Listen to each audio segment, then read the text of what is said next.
हाँ जी 2018 ਨਵੰਬਰ 'ਚ ਹੋਇਆ ਸੀਗਾ ਤੇ ਉਹ ਜਦੋਂ ਗਏ ਜਾਣ ਤੋਂ ਬਾਅਦ ਪਹਿਲਾਂ ਸਿੱਧਾ ਹੀ ਆਪਦੇ ਬੱਚੇ ਕੋਲ ਗਏ ਤਾਂ ਮੈਂ ਵੀ ਚਲੋ ਕਿਹਾ ਕਿ ਮਿਲ ਲਾ ਕੋਈ ਗੱਲ ਨਹੀਂ। ਵੀਰ ਜੀ ਇਹਨੇ ਲਾਲਚ ਦੇ ਵਿੱਚ ਪਹਿਲਾਂ ਵੀ ਗਲਤ ਜਗ੍ਹਾ ਰਿਲੇਸ਼ਨ ਬਣਾਏ ਤੇ ਗਲਤ ਹੀ ਇਹਦੀਆਂ ਚੀਜ਼ਾਂ ਸਾਹਮਣੇ ਆਈਆਂ ਮੇਰੇ।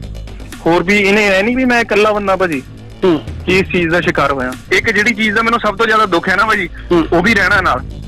ਇਹਨੇ ਮੈਨੂੰ ਮੇਰੇ ਬੱਚੇ ਤੋਂ 1.5 ਸਾਲ ਲਈ ਦੂਰ ਵੀ ਕੀਤਾ ਔਰ ਇਸ ਲਈ ਕੀਤਾ ਕਿ ਇਹ ਨਹੀਂ ਕਿ ਮੈਨੂੰ ਪਿਆਰ ਕਰਦੀ, ਮੈਨੂੰ ਪਿਆਰ ਕਰਦੀ ਹੁੰਦੀ ਨਾ ਭਾਜੀ ਮੇਰੇ ਲਈ ਪੂਰੀ ਤਰ੍ਹਾਂ ਇਹ ਸੱਚੀ ਹੋਵੇ ਨਾ ਅੱਜ ਦੀ ਡੇਟ 'ਚ ਵੀ ਇਹਦੇ 'ਚ ਨਿਸ਼ਠਾ ਹੋਵੇ। ਉਹਨੇ ਮੇਰੇ ਤੋਂ ਮੇਰਾ ਘਰ ਛੁਡਵਾਇਆ, ਮੈਨੂੰ ਇੰਨਾ ਮੈਨੀਪੂਲੇਟ ਕੀਤਾ, ਮੇਰੀ ਫੈਮਿਲੀ ਤੋਂ ਬਲੌਕ ਕਰਵਾਇਆ, ਹਰ ਪਾਸੇ ਤੋਂ ਮੈਂ ਕਿਸੇ ਨਾਲ ਕੰਟੈਕਟ ਵੀ ਨਹੀਂ ਕਰ ਸਕਦੀ ਸੀ। ਆਸਟ੍ਰੇਲੀਅਨ ਟਾਈਮ ਤੇ ਮੈਂ ਜਿੰਦੀ ਸੀ 5:30 ਵਜੇ ਮੈਨੂੰ ਸੁਆ ਦਿੰਦਾ ਸੀਗਾ ਪਿੰਡ ਦਾ ਕੱਲਾ ਇੱਥੇ ਜਿਹੜੀ ਜਨਾਨੀਆਂ ਆਉਂਦੀਆਂ ਔਰਤਾਂ ਗਵਾਹ ਹੈ ਮੈਂ 5:30 ਵਜੇ ਸੁੱਤੀ ਪਈ ਹੁੰਦੀ ਸੀ ਔਰ 12:30 ਵਜੇ ਮੈਨੂੰ ਉਠਾ ਦਿੰਦਾ ਸੀਗਾ। ਤੇ ਇਹ ਕਹਿ ਰਹੀ ਕਿ ਮੈਂ ਮੈਂਟਲੀ ਟੌਰਚਰ ਕੀਤਾ। ਮੈਂਟਲੀ ਟੌਰਚਰ ਭਾਜੀ ਇਹਨੂੰ ਕਹਿੰਦੇ ਆ ਜਦ ਤੁਹਾਡੇ ਕੋਲ ਤੁਸੀਂ ਆਪਣੇ ਬੱਚੇ ਨੂੰ ਦੇਖਣ ਨੂੰ ਤਰਸ ਰਹੇ ਹੋ ਹੈ ਨਾ, ਤੁਸੀਂ ਚਾਹ ਕੇ ਨਾ ਮਿਲ ਸਕਦੇ ਹੋ ਜੀ। ਕਾਲ ਜੇ ਭਾਜੀ ਮੇਰੇ ਵੱਲੋਂ ਲੱਗੀ ਹੈ ਨਾ ਤਾਂ ਕਾਲ ਇਹਦੇ ਵੱਲੋਂ ਵੀ ਤਾਂ ਲੱਗੀ ਹੋਏਗੀ। ਮੈਂ ਤੁਹਾਨੂੰ ਧੱਕੇ ਨਾਲ ਤੇ ਨਹੀਂ ਕਾਲ ਲਾ ਕੇ ਰੱਖ ਸਕਦਾ। ਬਟਨ ਤੁਹਾਡੇ ਹੱਥ 'ਚ ਵੀਰ ਜੀ, ਤੁਸੀਂ ਕੱਟ ਸਕਦੇ ਹੋ ਜਦੋਂ। ਬਟਨ ਤੁਹਾਡੇ ਹੱਥ 'ਚ ਵੀਰ ਜੀ, ਤੁਸੀਂ ਕੱਟ ਸਕਦੇ ਹੋ ਜਦੋਂ। ਜੇ ਆਂਦੀ ਹੈ ਬਲੈਕਮੇਲ ਦੀ ਗੱਲ, ਮੈਂ ਇੱਥੇ ਦੂਰ ਬੈਠਾ ਦੱਸੋ ਕੀ ਬਲੈਕਮੇਲ ਕਰ ਲਾਂਗਾ। ਬਲੈਕਮੇਲ ਤਾਂ ਮੈਨੂੰ ਕੀਤਾ ਜਾ ਰਿਹਾ।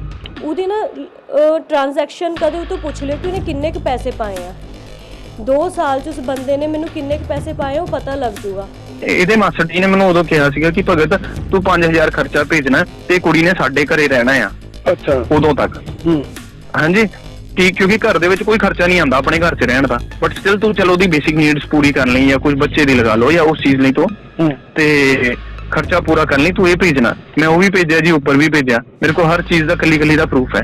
ਉਹ ਵੀ ਇਹੀ ਹੈ ਕਿ ਹੁਣ ਕੀਤਾ ਤਾਂ NRI ਨਾਲ ਆ, ਫਿਰ ਕਿ ਮਤਲਬ ਲੋਕ ਇਹ ਸੋਚਣਗੇ ਕਿ NRI ਫਿਰ ਪਹਿਲਾਂ NRI ਸੀ ਫਿਰ, ਪਰ ਇਹ ਹੁੰਦਾ ਕਿ ਆਪਣੀ ਹਰ ਕੋਈ ਫਿਊਚਰ ਲਾਈਫ ਦੇਖ ਕੇ ਕਰਦਾ ਹੁੰਦਾ ਤੇ ਹੁਣ ਇਸ ਵਾਰ NRI ਨਾਲ ਕਰਵਾਇਆ ਤੇ ਉਹ ਡਾਈਵੋਰਸ ਹੀ ਸੀ ਪਹਿਲਾਂ। ਕਿ ਉਹਨੂੰ ਇਹ ਸੀਗਾ ਕਿ ਭਾਜੀ ਜਾਂ ਤਾਂ ਘਰਦਿਆਂ ਦੀ ਪ੍ਰਾਪਰਟੀ ਹੁੰਦੀ ਨਾਲ ਜਿਸ ਪਰਪਸ ਕਰਕੇ ਵਿਆਹ ਕਰਾਇਆ ਗਿਆ, ਦੂਸਰਾ ਪਰਪਸ ਸੀਗਾ ਮੇਰਾ ਇਹਨੂੰ ਆਸਟ੍ਰੇਲੀਆ ਲੈ ਕੇ ਆਉਣ ਦਾ। ਠੀਕ ਹੈ ਜੀ। ਮੈਨੂੰ ਜਦੋਂ ਉੱਥੇ ਮਤਲਬ ਮੈਨੂੰ ਪੂਰਾ ਇੱਕ ਪ੍ਰੋਸੀਜਰ 'ਚ ਬੁਲਾਇਆ ਗਿਆ, ਪਹਿਲਾਂ ਉੱਥੇ ਬਾਹਰਲੀ ਕੰਟਰੀ 'ਚ ਬੁਲਾਇਆ ਗਿਆ, ਉਸ ਤੋਂ ਬਾਅਦ ਉੱਥੇ ਤੋਂ ਮੈਨੂੰ ਤਾਂ ਇੰਡੀਆ ਆਉਣ ਲਈ ਵੀ ਮੇਰਾ ਪਲਾਨ ਸੀਗਾ ਵੀਰ ਜੀ। ਮੇਰੇ ਕੋਲ ਅਮਰੀਕਾ ਦਾ ਵੀਜ਼ਾ ਲੱਗਿਆ ਸੀ 10 ਸਾਲ ਦਾ ਤੇ ਮੈਨੂੰ ਐ ਸੀ ਵੀ ਚਲੋ ਮੈਂ ਉੱਥੇ ਕੰਟਰੀ ਆਊਟ ਕਰਕੇ ਟਰੈਵਲ ਕਰਕੇ ਆ ਜਾਣਾ। ਮੇਰੇ ਮਾਮਾ ਜੀ ਦੀ ਜੋ ਡਾਟਰ ਸੀਗੀ ਉਹ ਢਿੱਲੇ ਸੀਗੇ ਹੈ ਨਾ, ਉਹਦਾ ਸੀਰੀਅਸ ਆਪਰੇਸ਼ਨ ਹੋ ਰਿਹਾ ਸੀਗਾ ਤੇ ਮੈਨੂੰ ਐ ਸੀ ਚਲੋ ਕਿ ਉੱਧਰ ਮੈਂ ਮਿਲ ਆਊਂਗਾ। ਤੇ ਇਨ ਬਿਟਵੀਨ ਮਤਲਬ ਕੀ ਕਹਿੰਦੇ ਕਿ ਮੇਰੀ ਇਹਦੇ ਨਾਲ ਜੋ ਗੱਲਬਾਤ ਹੋਈ ਫੋਨ ਤੇ, ਇਹਦੀ ਮੰਮਾ ਨੇ ਕਿਹਾ ਕਿ ਤੁਸੀਂ ਬਾਹਰ ਆ ਜਾਓ ਤੇ ਤੁਹਾਡੀ ਮੈਰਿਜ ਵਗੈਰਾ ਤੁਸੀਂ ਉੱਥੇ ਕਰਾ ਲੈਂਦੇ ਹੋ, ਸਾਨੂੰ ਐਕਸੈਪਟ ਹੈ। ਕਿਹੜੀ ਕੰਟਰੀ ਤੁਸੀਂ ਬੁਲਾਇਆ? ਚਲੋ ਠੀਕ ਹੈ ਜੀ। ਮੈਨੂੰ ਥਾਈਲੈਂਡ ਬੁਲਾਇਆ ਗਿਆ ਜੀ। ਮੈਨੂੰ ਥਾਈਲੈਂਡ ਬੁਲਾਇਆ ਗਿਆ ਜੀ ਕਿ PR ਵਾਸਤੇ ਉਹਨਾਂ ਨੇ ਸ਼ਾਇਦ ਆਪਣੀ ਜਾਂ ਤਾਂ ਡਿਵੋਰਸ ਫਾਈਲ ਕੀਤੀ ਹੋਣੀ ਆ ਇੱਥੇ, ਜਿੱਥੇ ਤੱਕ ਮੈਨੂੰ ਲੱਗਦਾ। ਪਰ ਜੇ ਇਹ ਚੀਜ਼ ਸੀਗੀ ਤਾਂ ਫਿਰ ਉਹਨੇ ਮੇਰੇ ਨਾਲ ਆ ਕੇ ਕਿਉਂ ਵਿਆਹ ਕਰਾਇਆ? ਮੈਨੂੰ ਇਹ ਚੀਜ਼ ਦੀ ਹੁਣ ਦਿੱਕਤ ਆ ਰਹੀ ਹੈ ਕਿ ਮੈਂ ਤਾਂ ਪਹਿਲਾਂ ਹੀ ਬਹੁਤ ਉਲਝੀ ਹੋਈ ਸੀ ਆਪਣੀ ਲਾਈਫ 'ਚ ਤੇ ਹੁਣ ਦੁਬਾਰਾ ਕਿਉਂ ਕੀਤਾ ਉਹਨੇ? ਜਾਂ ਤਾਂ ਨਾ ਆਂਦਾ ਇਹਦੇ ਗਲਤ ਰਿਲੇਸ਼ਨ ਪਾਸਟ ਦੇ ਵਿੱਚ ਰਹੇ ਆ ਕਾਫੀ ਤੇ ਉਹ ਇੱਕ ਕਰਕੇ ਸਾਹਮਣੇ ਆਏ ਸਾਡੇ ਬਾਹਰ। ਤੇ ਸਰ ਮੇਰੇ ਕੋਲ ਸਾਰਾ ਪ੍ਰੂਫ ਹੈ, ਮੇਰੇ ਕੋਲ ਮੇਰੇ ਪਹਿਲੇ ਵਿਆਹ ਤੇ ਔਰ ਡਿਵੋਰਸ ਦੇ ਵੀ ਆ ਤੇ ਇਸ ਵਾਰ ਮੇਰੇ ਕੋਲ ਉਹਦੇ ਡਿਵੋਰਸ ਦੇ ਜਿਹੜੇ ਐਕਸ ਨਾਲ ਉਹਨੇ ਕਰਾਏ ਸੀਗੇ ਤੇ ਆਪਣੇ ਲਾਵਾਂ ਦੀ ਵੀ ਵੀਡੀਓ ਤੇ ਗੁਰਦੁਆਰੇ ਦਾ ਸਰਟੀਫਿਕੇਟ ਹੈ ਮੇਰੇ ਕੋਲ। ਤੇ ਹੁਣ ਗੱਲ ਇਹ ਸੀਗੀ ਕਿ ਬਾਅਦ ਚੋਂ ਭਾਜੀ ਇਹਨੇ ਵਿਆਹ ਹੋਣ ਤੋਂ ਬਾਅਦ ਸਾਰੀਆਂ ਗੱਲਾਂ ਐਕਸੈਪਟ ਕੀਤੀਆਂ, ਕਹਿੰਦੇ ਕਿ ਮੈਂ ਤੇਰੇ ਲਈ ਬਾਹਰ ਆਉਣ ਲਈ ਵਿਆਹ ਕਰਾਇਆ ਸੀ। ਤੇ ਹਾਂਜੀ ਇਹਦੇ ਮੂੰਹ ਦੀਆਂ ਕਹੀਆਂ ਗੱਲਾਂ ਨੇ ਵੀਰ ਜੀ। ਮੈਂ ਤੁਹਾਨੂੰ ਇੱਕ ਗੱਲ ਦੱਸਾਂ, ਮੈਂ ਪਤਾ ਨਹੀਂ ਕਿਉਂ ਇੰਨਾ ਬੇਸ਼ਰਮ ਹੋ ਗਿਆ ਕਿ ਮੈਂ ਸਾਰੀਆਂ ਚੀਜ਼ਾਂ ਇਹਦੀਆਂ ਝੱਲੀਆਂ ਤੇ ਐਕਸੈਪਟ ਕਰਕੇ ਮੈਂ ਕਿਹਾ ਸਿਰਫ ਇਸ ਕਰਕੇ ਕਿ ਮੈਂ ਕਿਹਾ ਕਿ ਗੁਰੂ ਮੂਹਰੇ ਵਿਆਹ ਕਰਾਇਆ ਤੇ ਪਹਿਲੀ ਲਾਮ ਜਦ ਪੜ੍ਹਦੇ ਆ ਨਾ ਤਾਂ ਉਹ 'ਚ ਪਹਿਲੀ ਚੀਜ਼ ਇਹ ਕਹਿੰਦੇ ਕਿ ਮੈਂ ਜ਼ਿੰਮੇਵਾਰੀ ਚੱਕੀ ਹੈ। ਪਹਿਲਾ ਵਿਆਹ ਹੋਇਆ ਸੀ ਜੋ ਕਿ ਮੁੰਡਾ ਸਪੇਨ ਵਿੱਚ ਸੀਗਾ, ਅਮਨਦੀਪ ਸਿੰਘ, ਤੇ ਉਹ ਐਲਕੋਹਲ ਐਡਿਕਟ ਦਾ। ਚਲੋ ਉਹਨੂੰ ਦੀ ਦਾਰੂ ਤਾਂ ਨਹੀਂ ਛੁਡਵਾ ਸਕਦੇ ਸੀ, ਪਰ ਗੱਲ ਇੱਥੇ ਆਉਂਦੀ ਹੈ ਕਿ ਜਦ ਕੋਰਟ ਵਿੱਚ ਜਾਓ ਕਿਤੇ ਵੀ ਜਾਓ ਨਾ ਤੇ ਗਵਰਨਮੈਂਟ ਇੱਥੇ ਦੇ ਲਾਜ਼ ਕਹਿ ਦਿੰਦੇ ਕਿ ਬੰਦਾ ਬਾਹਰ ਆ, NRI ਆ, ਜਦ ਤੱਕ ਉਹ ਇੰਡੀਆ 'ਚ ਨਹੀਂ ਆਊਗਾ ਅਸੀਂ ਤੁਹਾਡਾ ਕੁਝ ਨਹੀਂ ਕਰ ਸਕਦੇ ਹੈ ਨਾ। ਤੇ ਉਸ ਕੇਸ 'ਚ ਫਿਰ ਜਦ ਹਾਰ ਗਈ ਮੈਂ, ਮਤਲਬ ਹਾਰਨਾ ਇਹ ਸੀਗਾ ਕਿ ਜਦ ਲਾਜ਼ ਤੋਂ ਹਾਰ ਗਈ ਕਿ ਜਦੋਂ ਇੰਡੀਆ ਨਹੀਂ ਆਇਆ ਤੇ ਮੈਨੂੰ 1 ਸਾਈਡ ਡਿਵੋਰਸ ਲੈਣਾ ਪਿਆ। ਮੇਰਾ ਬੱਚਾ ਸੀ ਉਸ ਟਾਈਮ ਤੇ ਮੈਨੂੰ ਬੱਚੇ ਲਈ ਵੀ ਸਿਕਿਉਰਿਟੀ ਦਾ ਕੋਈ ਵੀ ਪੈਸਾ ਨਹੀਂ ਦਿੱਤਾ ਗਿਆ ਤੇ ਮੈਂ ਆਪਣੇ ਬੱਚੇ ਨੂੰ ਉਸ ਟਾਈਮ ਖੁਦ ਇਕੱਲੀ ਓ ਪਾਲ ਰਹੀ ਹਾਂ। ਹਲੇ ਵੀ ਪਤਾ ਨਹੀਂ ਉਹ ਆਊਗਾ ਨਹੀਂ ਆਊਗਾ ਤੇ ਜੋ ਵੀ ਕਲੇਮ ਉਹਦੇ ਉੱਤੇ ਪਾਇਆ ਪਤਾ ਨਹੀਂ ਮੈਨੂੰ ਮਿਲਣਾ ਨਹੀਂ ਮਿਲਣਾ। ਪਹਿਲੇ ਵਾਲੀ ਦੀ ਜਦੋਂ ਮੈਰਿਜ ਹੋਈ ਸੀ ਉਹ ਵੀ ਵਿਚਾਰਾ ਸਪੇਨ 'ਚ, ਉਹਦਾ ਹੀ ਬੱਚਾ ਆ ਭਾਜੀ। ਉਹਨੂੰ ਇੰਨਾ ਹਰਾਸ ਕੀਤਾ, ਉਹਦਾ ਮੇਰੇ ਖਿਆਲ 4-5 ਦਿਨ ਪਹਿਲਾਂ ਮੈਨੂੰ ਫੋਨ ਆਇਆ ਸੀ ਇੱਕ ਵਾਰੀ। ਮੈਂ ਕਿਹਾ ਵੀਰੇ ਦੇਖ ਮੇਰਾ ਤਾਂ ਕੋਈ ਲੈਣ ਦੇਣ ਨਹੀਂ, ਮੈਂ ਤਾਂ ਦੂਰ ਬੈਠਾ। ਉਹਨੂੰ ਭਾਜੀ ਨਾ ਤਾਂ ਉਹਨੇ ਇੰਡੀਆ ਆਉਣ ਜੋਗਾ ਛੱਡਿਆ ਤੇ ਮੇਰੇ ਕੋਲ ਤੁਸੀਂ ਡਿਟੇਲਸ ਚਾਹੋ ਮੈਂ ਤੁਹਾਨੂੰ ਦੇ ਸਕਦਾ ਉਸ ਬੰਦੇ ਦੀ। ਇੱਥੇ ਕੁੜੀਆਂ ਬੈਠੀਆਂ ਇਹ ਵੀ ਇਮੋਸ਼ਨਸ ਨਾਲ ਭਰੀਆਂ ਹੋਈਆਂ ਆ ਕਿ ਇਦਾਂ ਨਾ ਖਿਲਵਾੜ ਕੀਤਾ ਜਾਵੇ। ਹਰ ਕੁੜੀ ਪੈਸੇ ਦੀ ਭੁੱਖੀ ਨਹੀਂ ਹੁੰਦੀ ਆ। ਵੀਰ ਜੀ ਇਹਨੇ ਲਾਲਚ ਦੇ ਵਿੱਚ ਪਹਿਲਾਂ ਵੀ ਗਲਤ ਜਗ੍ਹਾ ਰਿਲੇਸ਼ਨ ਬਣਾਏ ਤੇ ਗਲਤ ਹੀ ਇਹਦੀਆਂ ਚੀਜ਼ਾਂ ਸਾਹਮਣੇ ਆਈਆਂ ਮੇਰੇ। ਹੋਰ ਵੀ ਇਹਨੇ ਇਹ ਨਹੀਂ ਵੀ ਮੈਂ ਇਕੱਲਾ ਬੰਦਾ ਭਾਜੀ ਕਿ ਇਸ ਚੀਜ਼ ਦਾ ਸ਼ਿਕਾਰ ਹੋਇਆ। ਅਸੀਂ ਅਕਸਰ ਹੀ ਦੇਖਦੇ ਹਾਂ ਕਿ ਕਈ ਲੜਕੀਆਂ ਆਖਦੀਆਂ ਨੇ ਕਿ ਅਸੀਂ NRI ਲੜਕੇ ਜਾਨੀ ਕਿ ਜੋ ਆਪਣੇ ਦੇਸ਼ ਤੋਂ ਬਾਹਰ ਪ੍ਰਦੇਸ਼ ਵਿੱਚ ਰਹਿੰਦੇ ਨੇ ਉਹਨਾਂ ਲੜਕਿਆਂ ਦੇ ਧੋਖੇ ਦਾ ਸ਼ਿਕਾਰ ਹੋ ਗਈਆਂ। ਪਰ ਜੇਕਰ ਦੇਖਿਆ ਜਾਵੇ ਤਾਂ ਤਾੜੀ ਹਮੇਸ਼ਾ ਇੱਕ ਹੱਥ ਨਾਲ ਨਹੀਂ ਵੱਜਦੀ, ਬਲਕਿ ਤਾੜੀ ਤਾਂ ਹਮੇਸ਼ਾ ਦੋਨਾਂ ਹੱਥਾਂ ਨਾਲ ਵੱਜਦੀ ਹੈ। ਪਰ ਅੱਜ ਇਸ ਦੇ ਚੱਲਦੇ ਹੀ ਇੱਕ ਹੋਰ ਇਸੇ ਤਰ੍ਹਾਂ ਦਾ ਮਾਮਲਾ ਰੋਪੜ ਜ਼ਿਲ੍ਹੇ ਦੇ ਨਾਲ ਲੱਗਦੇ ਪਿੰਡ ਖੋਖਰਾਂ ਤੋਂ ਸਾਹਮਣੇ ਆਇਆ ਹੈ, ਜਿਸ ਵਿੱਚ ਕਿ ਲੜਕੀ ਨੇ NRI ਲੜਕੇ ਤੇ ਧੋਖੇ ਦੇ ਇਲਜ਼ਾਮ ਲਗਾਏ ਨੇ ਅਤੇ ਲੜਕੀ ਅਮਨਦੀਪ ਕੌਰ ਨੇ ਕਿਹਾ ਕਿ ਇਹ ਮੇਰਾ ਦੂਸਰਾ ਵਿਆਹ ਸੀ ਤੇ ਇਸ ਤੋਂ ਪਹਿਲਾਂ ਵੀ ਮੇਰਾ ਵਿਆਹ ਹੋਇਆ ਸੀ ਅਤੇ ਉਹ ਲੜਕਾ ਵੀ NRI ਸੀ ਜੋ ਕਿ ਸਪੇਨ ਵਿੱਚ ਰਹਿ ਰਿਹਾ ਹੈ। ਅਤੇ ਅਮਨਦੀਪ ਕੌਰ ਨੇ ਕਿਹਾ ਕਿ ਮੇਰਾ ਪਹਿਲਾ ਪਤੀ ਨਸ਼ਿਆਂ ਦਾ ਆਦੀ ਸੀ, ਜਿਸ ਕਾਰਨ ਉਸ ਤੋਂ ਮੈਨੂੰ ਦੂਰ ਹੋਣਾ ਪਿਆ ਅਤੇ ਉਹ ਲੜਕਾ ਸਪੇਨ ਵਿੱਚ ਹੀ ਰਹਿੰਦਾ ਹੈ। ਅਮਨਦੀਪ ਕੌਰ ਨੇ ਇੱਥੋਂ ਤੱਕ ਵੀ ਬੋਲ ਦਿੱਤਾ ਕਿ ਮੈਂ ਤਾਂ ਦੋ ਵਾਰ ਧੋਖਿਆਂ ਦਾ ਸ਼ਿਕਾਰ ਹੋਈ ਹਾਂ ਅਤੇ ਮੇਰੇ ਨਾਲ ਤਾਂ ਕੋਈ ਇਨਸਾਫ ਨਹੀਂ ਹੋਇਆ। ਤੇ ਅਮਨਦੀਪ ਕੌਰ ਨੇ ਕਿਹਾ ਕਿ ਇੰਡੀਆ ਵਿੱਚ ਕੋਰਟ ਜਾਂ ਪ੍ਰਸ਼ਾਸਨ ਤੋਂ ਇਨਸਾਫ ਨਹੀਂ ਮਿਲਦਾ ਅਤੇ ਉਸਨੇ ਇਹ ਵੀ ਕਿਹਾ ਕਿ ਇੱਥੋਂ ਦਾ ਪ੍ਰਸ਼ਾਸਨ ਕੁਝ ਨਹੀਂ ਕਰ ਸਕਦਾ। ਇਸ ਦੇ ਉਲਟ ਉਸਦੇ ਦੂਸਰੇ ਪਤੀ ਭਗਤ ਸਿੰਘ ਦੇ ਕਹਿਣ ਮੁਤਾਬਿਕ ਅਮਨਦੀਪ ਕੌਰ ਨੇ ਖੁਦ ਇੱਥੋਂ ਦੇ ਕਾਨੂੰਨ ਦੇ ਰੂਲਾਂ ਨੂੰ ਤੋੜਿਆ ਹੈ। ਪਰ ਹੁਣ ਤੁਹਾਨੂੰ ਇਹ ਵੀ ਦੱਸ ਦਈਏ ਕਿ ਅਮਨਦੀਪ ਕੌਰ ਨੇ ਇੰਡੀਆ ਦੇ ਕਾਨੂੰਨ ਦੇ ਰੂਲਾਂ ਨੂੰ ਕਿਵੇਂ ਤੋੜਿਆ ਹੈ। ਅਮਨਦੀਪ ਕੌਰ ਨੇ ਆਪਣੇ ਪਹਿਲੇ ਪਤੀ ਤੋਂ ਤਲਾਕ ਲੈ ਬਿਨਾਂ ਹੀ ਦੂਜੇ ਵਿਅਕਤੀ ਜਾਨੀ ਕਿ ਭਗਤ ਸਿੰਘ ਨਾਲ ਵਿਆਹ ਕਰਵਾਇਆ। ਬਲਕਿ ਇੱਥੇ ਹੀ ਬਸ ਨਹੀਂ ਹੁੰਦੀ, ਕਿਉਂਕਿ ਅਮਨਦੀਪ ਕੌਰ ਜੋ ਕਿ ਪਹਿਲਾਂ ਤਾਂ ਬਿਨਾਂ ਤਲਾਕ ਲੈ ਤੋਂ ਦੂਜਾ ਵਿਆਹ ਕਰਵਾਉਂਦੀ ਹੈ ਅਤੇ ਇਸ ਤੋਂ ਪਹਿਲਾਂ ਉਹ ਦੂਸਰੇ ਪਤੀ ਭਗਤ ਸਿੰਘ ਨਾਲ ਵਿਆਹ ਕਰਵਾਏ ਬਿਨਾਂ ਹੀ ਉਸ ਨਾਲ ਬਾਹਰ ਕੰਬੋਡੀਆ ਤੇ ਥਾਈਲੈਂਡ ਬਾਹਰਲੀ ਕੰਟਰੀ ਵਿੱਚ ਮौज ਮਸਤੀ ਕਰਕੇ ਆਉਂਦੀ ਹੈ। ਪਰ ਜਦੋਂ ਇਸ ਪੂਰੇ ਮਾਮਲੇ ਤੇ ਅਮਨਦੀਪ ਕੌਰ ਨਾਲ A1 ਪੰਜਾਬੀ ਦੀ ਟੀਮ ਵੱਲੋਂ ਗੱਲਬਾਤ ਕੀਤੀ ਗਈ ਤਾਂ ਅਮਨਦੀਪ ਕੌਰ ਨੇ ਕੁਝ ਕੁ ਗੱਲਾਂ ਨੂੰ ਲੁਕਾਉਂਦੇ ਹੋਏ ਹੋਰ ਕੀ ਆਖਿਆ ਆਪਣੇ ਦੂਸਰੇ ਪਤੀ ਭਗਤ ਸਿੰਘ ਬਾਰੇ। ਆਓ ਸੁਣਦੇ ਹਾਂ। ਹਾਂਜੀ ਮੈਮ, ਤੁਹਾਡਾ ਕੀ ਨਾਮ ਆ ਜੀ ਤੇ ਤੁਸੀਂ ਕਿੱਥੇ ਦੇ ਰਹਿਣ ਵਾਲੇ ਹੋ? ਮੇਰਾ ਨਾਮ ਅਮਨਦੀਪ ਕੌਰ ਹੈ ਤੇ ਮੈਂ ਖੋਖਰਾਂ ਦੀ ਰਹਿਣ ਵਾਲੀ ਹਾਂ, ਜਿਹੜਾ ਕਿ ਰੋਪੜ ਸ਼ਹਿਰ ਜ਼ਿਲ੍ਹੇ 'ਚ ਪੈਂਦਾ ਆ। ਮੈਮ, ਤੁਹਾਨੂੰ ਕੀ ਪ੍ਰੋਬਲਮ ਆ ਰਹੀ ਹੈ, ਮਤਲਬ ਕਿ ਤੁਹਾਡੀ ਮੈਰਿਜ ਲਾਈਫ ਦੇ ਵਿੱਚ ਤੁਹਾਨੂੰ ਕੀ ਦਿੱਕਤ ਆ ਰਹੀ ਹੈ ਇਸ ਟਾਈਮ? ਮੇਰੀ ਮੈਰਿਜ ਲਾਈਫ 'ਚ ਇਹ ਦਿੱਕਤ ਆ ਰਹੀ ਹੈ ਕਿ ਮੈਂ ਤੁਹਾਨੂੰ ਪਹਿਲਾਂ ਦੱਸਦੀ ਹਾਂ ਕਿ ਮੇਰੀ ਪਹਿਲਾਂ ਵਿਆਹ ਹੋਇਆ ਸੀ, ਜੋ ਕਿ ਮੁੰਡਾ ਸਪੇਨ ਵਿੱਚ ਸੀਗਾ, ਅਮਨਦੀਪ ਸਿੰਘ, ਤੇ ਉਹ ਐਲਕੋਹਲ ਐਡਿਕਟ ਆ। ਚਲੋ ਉਹਨੂੰ ਦੀ ਦਾਰੂ ਤਾਂ ਨਹੀਂ ਛਡਵਾ ਸਕਦੇ ਸੀ, ਪਰ ਗੱਲ ਇੱਥੇ ਆਉਂਦੀ ਹੈ ਕਿ ਜਦ ਕੋਰਟ ਵਿੱਚ ਜਾਓ, ਕਿਤੇ ਵੀ ਜਾਓ ਨਾ, ਤੇ ਗਵਰਨਮੈਂਟ ਇੱਥੇ ਦੇ ਲਾਜ਼ ਕਹਿ ਦਿੰਦੇ ਕਿ ਬੰਦਾ ਬਾਹਰ ਆ, NRI ਆ, ਜਦ ਤੱਕ ਉਹ ਇੰਡੀਆ 'ਚ ਨਹੀਂ ਆਊਗਾ ਅਸੀਂ ਤੁਹਾਡਾ ਕੁਝ ਨਹੀਂ ਕਰ ਸਕਦੇ, ਹੈ ਨਾ।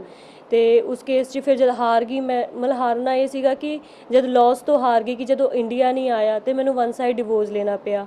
ਮੇਰਾ ਬੱਚਾ ਸੀ ਉਸ ਟਾਈਮ ਤੇ ਮੈਨੂੰ ਬੱਚੇ ਲਈ ਵੀ ਸਿਕਿਉਰਿਟੀ ਦਾ ਕੋਈ ਵੀ ਪੈਸਾ ਨਹੀਂ ਦਿੱਤਾ ਗਿਆ ਤੇ ਮੈਂ ਆਪਣੇ ਬੱਚੇ ਨੂੰ ਉਸ ਟਾਈਮ ਖੁਦ ਇਕੱਲੀ ਪਾਲ ਰਹੀ ਹਾਂ। ਹਲੇ ਵੀ ਪਤਾ ਨਹੀਂ ਉਹ ਆਊਗਾ ਨਹੀਂ ਆਊਗਾ, ਤੇ ਜੋ ਵੀ ਕਲੇਮ ਉਹਦੇ ਉੱਤੇ ਪਾਇਆ ਪਤਾ ਨਹੀਂ ਮੈਨੂੰ ਮਿਲਣਾ ਨਹੀਂ ਮਿਲਣਾ।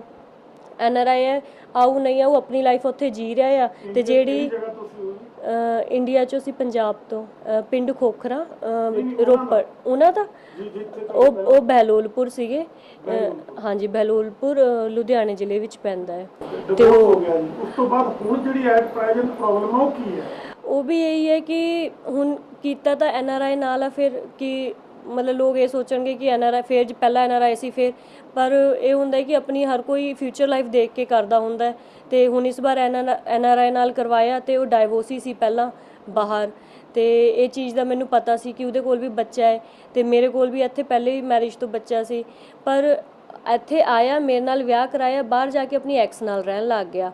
ਇੱਕ ਮੈਨੂੰ ਬੋਲਿਆ ਕਿ ਮੈਂ ਬੱਚੇ ਕਰਕੇ ਰਹਿ ਰਿਹਾ ਕਿ ਮੇਰੇ ਕੋਲ ਕਸਟਡੀ ਨਹੀਂ ਹੈ। ਚਲੋ ਇੱਕ ਐਜ਼ ਅ ਹਿਊਮਨ ਬੀਇੰਗ ਇਨਸਾਨ ਸਮਝ ਵੀ ਲੈਂਦਾ ਹੈ ਕਿ ਰਹਿ ਲਵੇ, ਹੈ ਨਾ, ਮਤਲਬ ਕਿ ਆਪਣੇ ਬੱਚੇ ਕੋਲ ਮਿਲਣ ਚੱਲ ਗਿਆ, ਪਰ ਉਹਦੇ ਨਾਲ ਬਿਲਕੁਲ ਹੀ ਜਾ ਕੇ ਐਡਜਸਟ ਹੋ ਜਾਣਾ, ਇਹ ਬਾਤ ਮੇਰੀ ਸਮਝ 'ਚ ਨਹੀਂ ਆਈ ਹਲੇ ਤੱਕ। ਔਰ ਫਿਰ ਵਾਪਸ ਵੀ ਨਹੀਂ ਆਣਾ ਔਰ ਆਪਣੇ ਪੈਸਿਆਂ ਦੀ, ਆਪਣੀ ਫੈਮਿਲੀ ਬੈਕਗਰਾਊਂਡ ਦੀ ਧੌਂਸ ਦੇਣੀ ਕਿ ਅਸੀਂ ਅਮੀਰ ਹਾਂ, ਤੂੰ ਜੋ ਕੁਝ ਕਰ ਲਾ, ਤੂੰ ਤਾਂ ਕੁਝ ਕਰ ਹੀ ਨਹੀਂ ਸਕਦੀ, ਮਤਲਬ ਗਰੀਬ ਬੰਦਾ ਕੀ ਕਰ ਸਕਦਾ, ਕੁਝ ਵੀ ਨਹੀਂ ਕਰ ਸਕਦਾ। ਕਿੰਨਾ ਚਿਰ ਪਹਿਲਾਂ ਹੋਇਆ ਸੀ ਇਹ ਵਿਆਹ ਤੁਹਾਡਾ? ਇਹ 2 ਸਾਲ ਹੋ ਗਏ ਸਰ ਮੈਨੂੰ। ਹਾਂਜੀ 2018 ਨਵੰਬਰ 'ਚ ਹੋਇਆ ਸੀਗਾ। ਤੇ ਉਹ ਜਦੋਂ ਗਏ ਜਾਣ ਤੋਂ ਬਾਅਦ ਪਹਿਲਾਂ ਸਿੱਧਾ ਹੀ ਆਪਦੇ ਬੱਚੇ ਕੋਲ ਗਏ ਤਾਂ ਮੈਂ ਵੀ ਚਲੋ ਕਿਹਾ ਕਿ ਮਿਲ ਲਾ ਕੋਈ ਗੱਲ ਨਹੀਂ। ਫਿਰ ਉਹ ਲੇਡੀ ਉੱਥੇ ਤੋਂ ਦੂਜੀ ਜਗ੍ਹਾ ਮੂਵ ਕਰ ਗਈ, ਮੈਲਬਨ 'ਚ ਸੀਗੀ, ਪਰਥ ਵਿੱਚ ਚਲ ਗਈ। ਫਿਰ ਇਹ ਬੰਦਾ ਉਹਦੇ ਪਿੱਛੇ ਪਿੱਛੇ ਜਾਣ ਲੱਗ ਗਿਆ ਤੇ 24 ਆਰ ਜਦ ਮੇਰੇ ਕੋਲ ਹੁੰਦਾ ਤਾਂ 24 ਆਰ ਫੋਨ ਤੇ, ਔਰ ਬਹੁਤ ਹੀ ਗੰਦੇ ਤਰੀਕੇ ਨਾਲ ਫੋਨ, ਮਤਲਬ ਕਿ 1 ਮਿੰਟ ਵੀ ਨਹੀਂ ਫੋਨ ਕੱਟਣਾ। ਤੇ ਜਦ ਉਹਦੇ ਕੋਲ ਚੱਲ ਜਾਣਾ ਫਿਰ ਮੈਨੂੰ ਬਲੌਕ ਕਰ ਜਾਣਾ, ਨਾ ਮੈਨੂੰ ਉਸ ਟਾਈਮ ਖਰਚਾ ਪਾਣਾ, ਕੁਝ ਵੀ ਨਹੀਂ ਕਰਨਾ ਕਿ ਮੇਰੇ ਕੋਲ ਹੈ ਨਹੀਂ, ਮੈਂ ਉੱਥੇ ਗਿਆ ਤਾਂ ਮੇਰਾ ਖਰਚਾ ਹੋ ਗਿਆ। ਤੇ ਹੁਣ ਪੱਕਾ ਹੀ ਲੋਕਡਾਊਨ ਤੋਂ ਬਾਅਦ ਤਾਂ ਪੱਕਾ ਹੀ ਚਲਾ ਗਿਆ। ਤੇ ਆਫਟਰ ਡਿਵੋਰਸ ਉਹਨਾਂ ਮਤਲਬ ਜਿੱਦਾਂ ਡਿਵੋਰਸ ਹੋਇਆ ਤੇ ਉਹ ਲੇਡੀ ਉੱਥੇ ਹੁਣ ਪ੍ਰੈਗਨੈਂਟ ਆ। ਤੇ ਹੁਣ ਮੈਂ ਚਾਹੁੰਦੀ ਹਾਂ ਕਿ ਸਿਰਫ ਇੰਨਾ ਕੁ ਇਨਸਾਫ ਦਿੱਤਾ ਜਾਵੇ ਕਿ ਉਹ ਦੋਹੇ ਜਣੇ ਡਿਪੋਰਟ ਹੋਣ, ਕਿਉਂਕਿ ਉਹ ਆਸਟ੍ਰੇਲੀਆ ਲਾਅ ਦਾ ਵੀ ਉਹਨਾਂ ਨੇ ਗਲਤ ਫਾਇਦਾ ਚੱਕਿਆ ਕਿ PR ਵਾਸਤੇ ਉਹਨਾਂ ਨੇ ਸ਼ਾਇਦ ਆਪਣੀ ਜਾਂ ਤਾਂ ਡਿਵੋਰਸ ਫਾਈਲ ਕੀਤੀ ਹੋਣੀ ਆ ਇੱਥੇ, ਜਿੱਥੇ ਤੱਕ ਮੈਨੂੰ ਲੱਗਦਾ ਹੈ। ਪਰ ਜੇ ਇਹ ਚੀਜ਼ ਸੀਗੀ ਤਾਂ ਫਿਰ ਉਹਨੇ ਮੇਰੇ ਨਾਲ ਆ ਕੇ ਕਿਉਂ ਵਿਆਹ ਕਰਾਇਆ? ਮੈਨੂੰ ਇਹ ਚੀਜ਼ ਦੀ ਹੁਣ ਦਿੱਕਤ ਆ ਰਹੀ ਹੈ ਕਿ ਮੈਂ ਤਾਂ ਪਹਿਲਾਂ ਹੀ ਬਹੁਤ ਉਲਝੀ ਹੋਈ ਸੀ ਆਪਣੀ ਲਾਈਫ 'ਚ, ਤੇ ਹੁਣ ਦੁਬਾਰਾ ਕਿਉਂ ਕੀਤਾ ਉਹਨੇ? ਜਾਂ ਤਾਂ ਨਾ ਆਂਦਾ ਕਿ ਤੁਹਾਡੇ ਕੋਲ ਵਿਆਹ ਦੇ ਪ੍ਰੂਫ ਹੈਗੇ? ਹਾਂਜੀ ਮੇਰੇ ਕੋਲ ਵਿਆਹ ਦੇ ਪ੍ਰੂਫ ਹੈਗੇ ਆ। ਗੁਰਦੁਆਰੇ ਵਿੱਚ ਸਾਡੀਆਂ ਲਾਵਾਂ ਹੋਈਆਂ ਸੀਗੀਆਂ, ਮੇਰੇ ਕੋਲ ਗੁਰਦੁਆਰੇ ਦਾ ਸਰਟੀਫਿਕੇਟ ਹੈਗਾ, ਲਾਵਾਂ ਦੀ ਵੀਡੀਓ ਦਾ ਪ੍ਰੂਫ ਹੈਗਾ ਮੇਰੇ ਕੋਲ, ਜਿਸ 'ਚ ਪੂਰੀ 4 ਲਾਵਾਂ ਹੋਈਆਂ। ਇੱਥੇ ਇੰਡੀਆ 'ਚ ਫੈਮਿਲੀ ਹੈਗੀ? ਉਹਨਾਂ ਦੇ ਮਾਂ-ਪਿਓ ਇੱਥੇ ਹੀ ਆ ਜੋ ਕਿ ਲੁਧਿਆਣੇ ਵਿੱਚ ਰਹਿੰਦੇ ਆ। ਉਹ ਕੋਈ ਇੰਟਰਫੇਰੈਂਸ ਕਰ ਰਹੇ? ਜੀ ਨਹੀਂ, ਉਹ ਮੇਰੇ ਔਰ ਉਹਦੇ ਵਿਆਹ ਤੋਂ ਮੇਰੇ ਬੱਚੇ ਕਰਕੇ ਪਹਿਲਾਂ ਹੀ ਮਤਲਬ ਉਹਨਾਂ ਨੂੰ ਸੀਗਾ ਕਿ ਇਹਦੇ ਕੋਲ ਬੇਬੀ ਹੈ ਤੇ ਉੱਥੇ ਸਾਡਾ ਵੀ ਪੁੱਤ ਹੈ ਕਿ ਬੱਚੇ ਨੂੰ ਹਿੱਸਾ ਨਾ ਦੇਣਾ ਪੈ ਜਾਵੇ, ਇਸ ਕਰਕੇ ਉਹ ਪਹਿਲਾਂ ਹੀ ਸਾਈਡ ਹੋ ਗਏ ਸੀਗੇ, ਬੇਦਖਲ ਕਰਤਾ।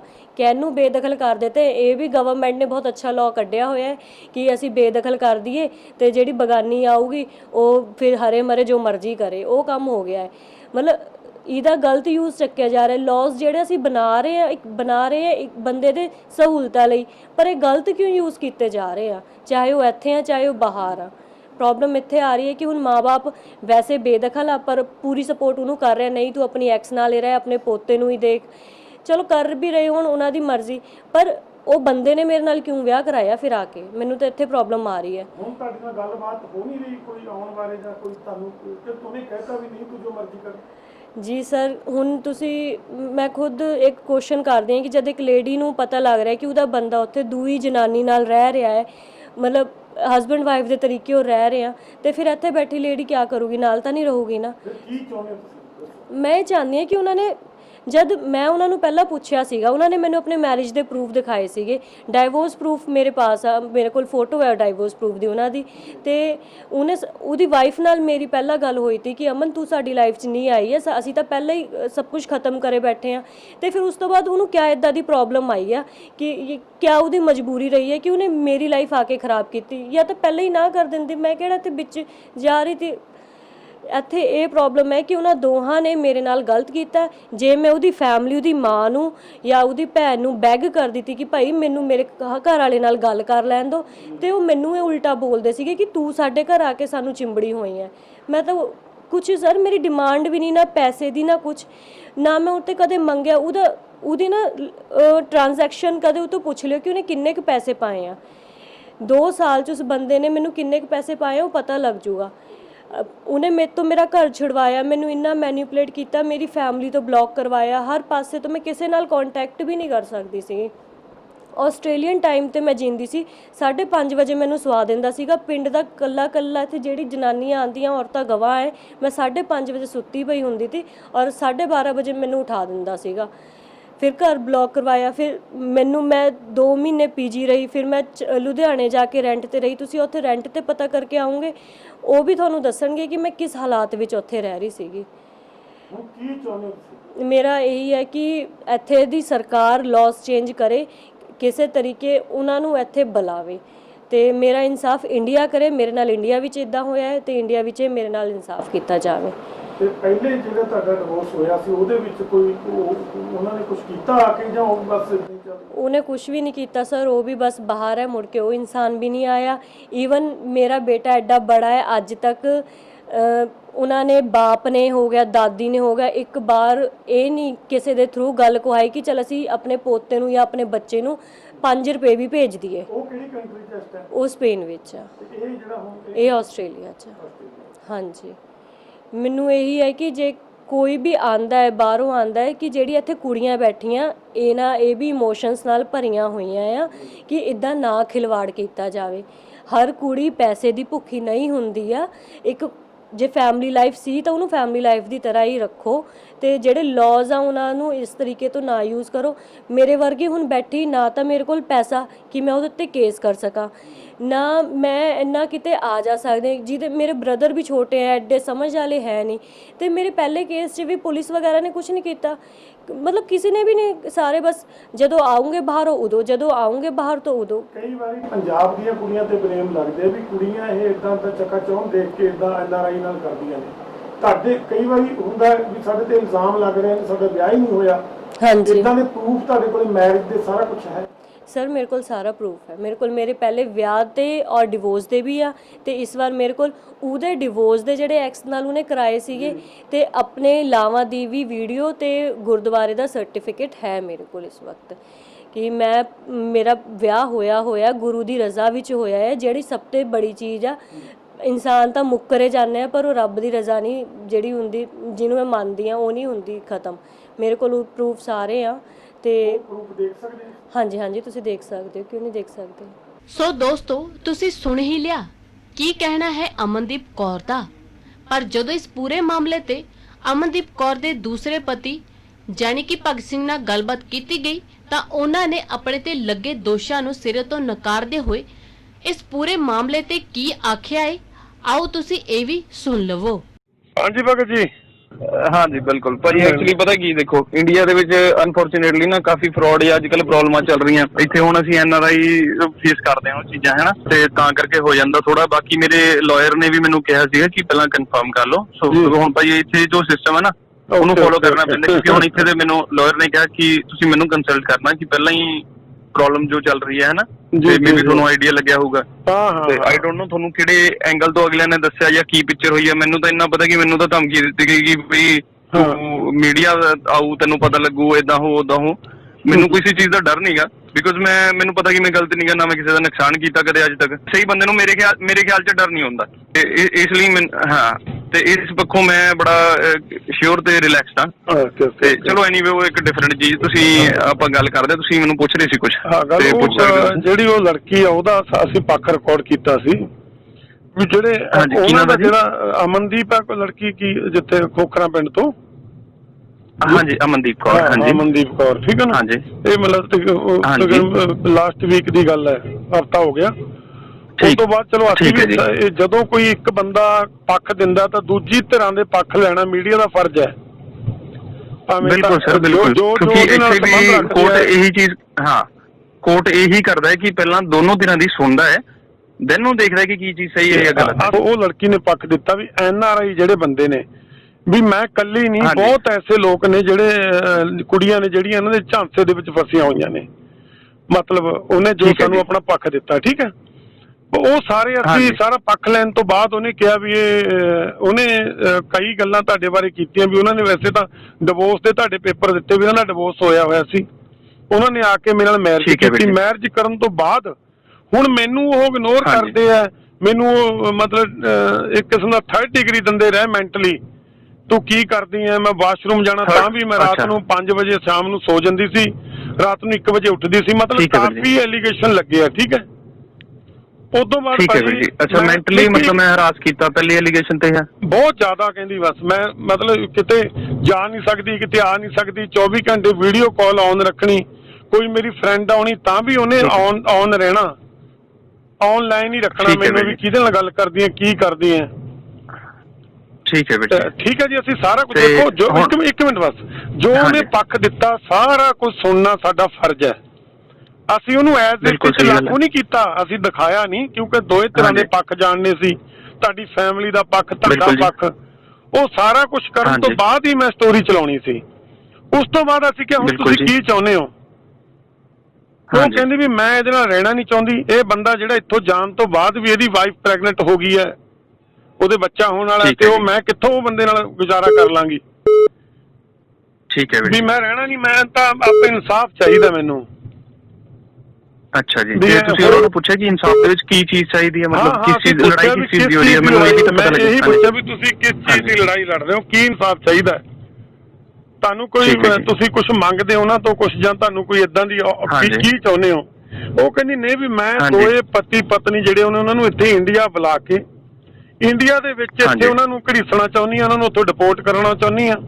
ਜਦੋਂ ਕੁਝ ਡੂੰਘਾਈ ਦੇ ਵਿੱਚ ਅਸੀਂ ਗਏ ਆ, ਡੂੰਘਾਈ ਦੇ ਵਿੱਚ ਇੱਕ ਤਾਂ ਸੱਤ ਉਹਨਾਂ ਨੇ ਇਹ ਛੁਪਾਇਆ ਵੀ ਉਹ ਮਤਲਬ ਬਿਫੋਰ ਮੈਰਿਜ ਤੁਹਾਨੂੰ ਸ਼ਾਇਦ ਆਊਟ ਆਫ ਕੰਟਰੀ ਮਿਲੇ ਨੇ। ਹਾਂਜੀ ਤੁਸੀਂ ਬਿਲਕੁਲ ਮਿਲੇ ਭਾਜੀ। ਮਿਲੇ, ਇਹ ਗੱਲ ਸੱਚ ਹੈ? ਹਾਂਜੀ ਬਿਲਕੁਲ ਵੀਰ ਜੀ। ਤੇ ਫਿਰ ਉਦੋਂ ਤਾਂ ਉਹਦਾ ਡਿਵੋਰਸ ਵੀ ਨਹੀਂ ਹੋਇਆ ਸੀ ਲੜਕੀ ਦਾ? ਨਹੀਂ ਹੋਇਆ ਸੀ ਵੀਰ ਜੀ, ਮੈਨੂੰ ਉਹਨਾਂ ਨੇ ਦੱਸਿਆ ਵੀ ਨਹੀਂ ਸੀਗਾ।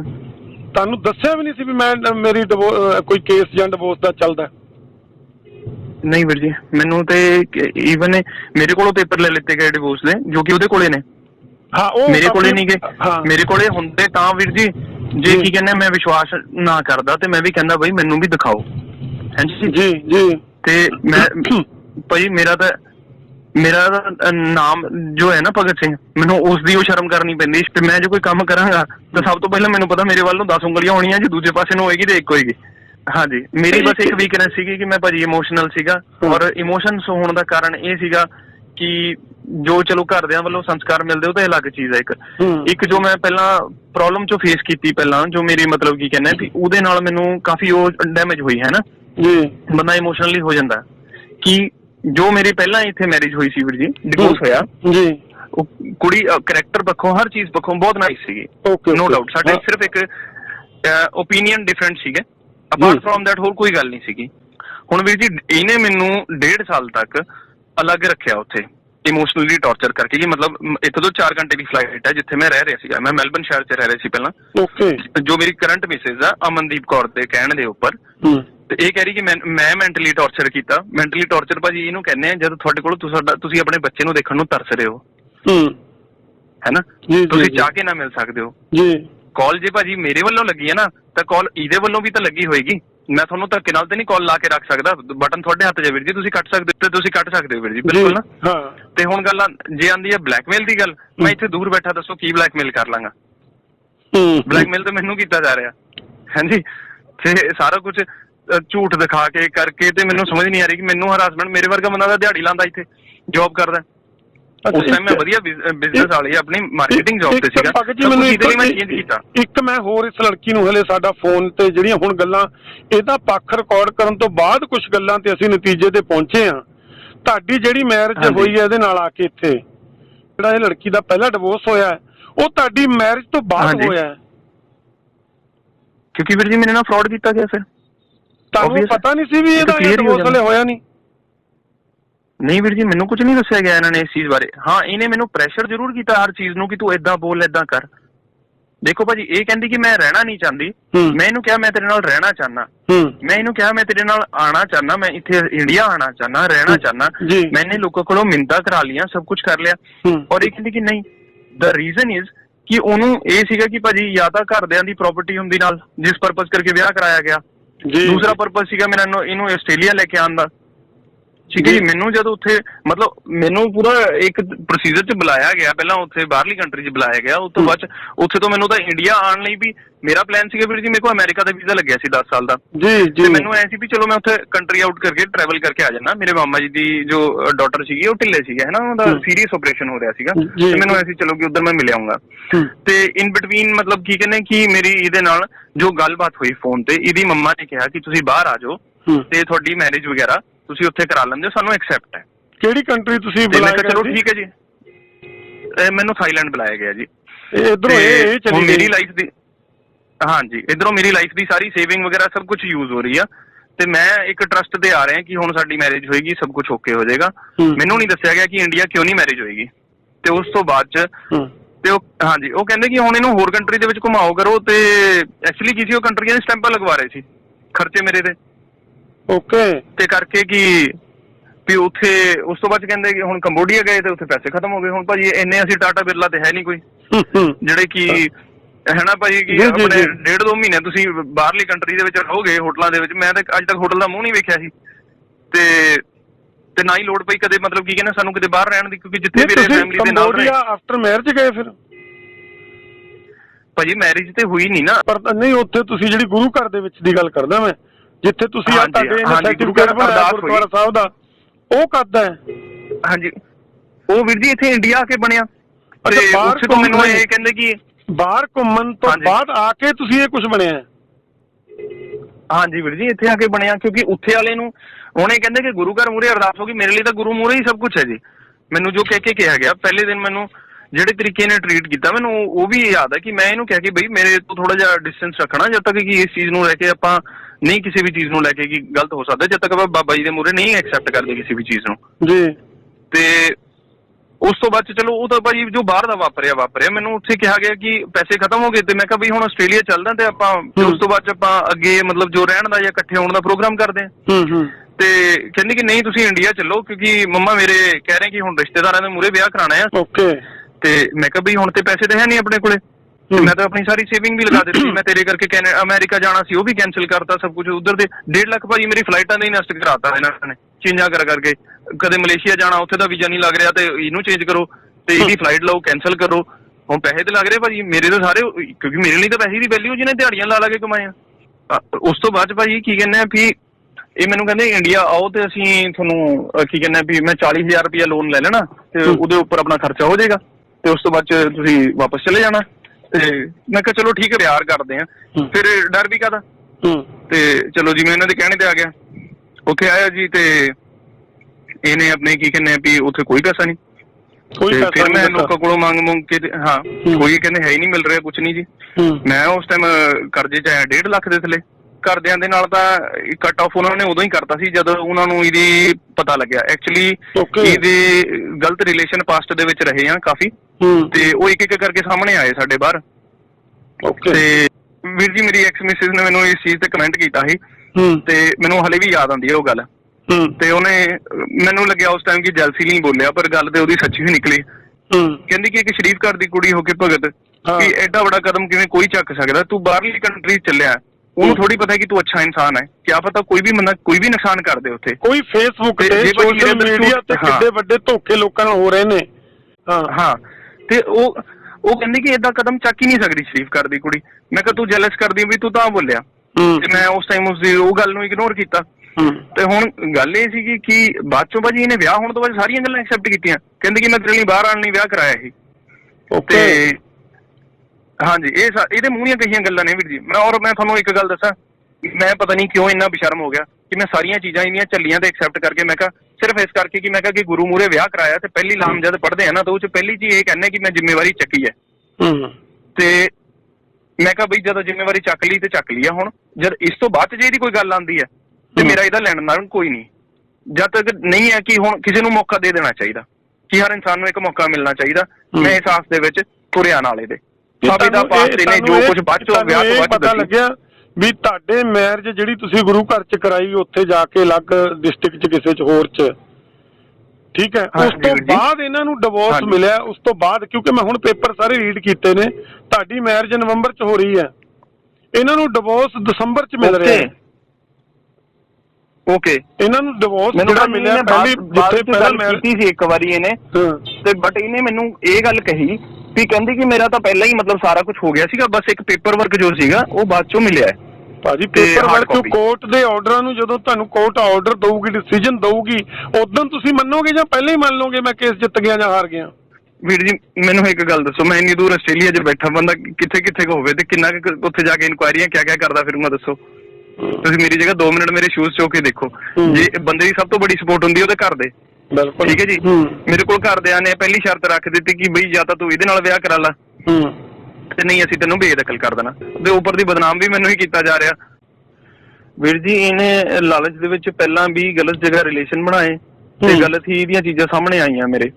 ਹੋਰ ਵੀ ਇਹਨੇ ਇਹ ਨਹੀਂ ਵੀ ਮੈਂ ਇਕੱਲਾ ਬੰਦਾ ਭਾਜੀ ਕਿ ਇਸ ਚੀਜ਼ ਦਾ ਸ਼ਿਕਾਰ ਹੋਇਆ। ਮੈਨੂੰ ਇਸ ਚੀਜ਼ ਦਾ ਡਰ ਨਹੀਂ ਕਿ ਮੀਡੀਆ ਕੀ ਬੋਲੇਗੀ, ਮੇਰੇ ਲਈ ਤਾਂ ਰੱਬ ਹੀ ਹੈ ਕਿ ਜੋ ਉਹ ਬੋਲੇਗਾ ਮੇਰੇ ਲਈ ਉਹੀ ਦੁਖਦਾ ਮੈਨੂੰ ਸਭ ਤੋਂ ਜ਼ਿਆਦਾ। ਤੇ ਉਹਦੀ ਨਿਗਾਹ ਮੂਹਰੇ ਮੈਂ ਸਾਫ਼ ਹਾਂ ਤੇ ਉਹ ਰਹਿਣਾ ਹੀ ਆ ਮੈਂ। ਬਿਲਕੁਲ ਪਰ ਇੱਕ ਜਿਹੜੀ ਚੀਜ਼ ਦਾ ਮੈਨੂੰ ਸਭ ਤੋਂ ਜ਼ਿਆਦਾ ਦੁੱਖ ਹੈ ਨਾ ਭਾਜੀ, ਉਹ ਵੀ ਰਹਿਣਾ ਨਾਲ।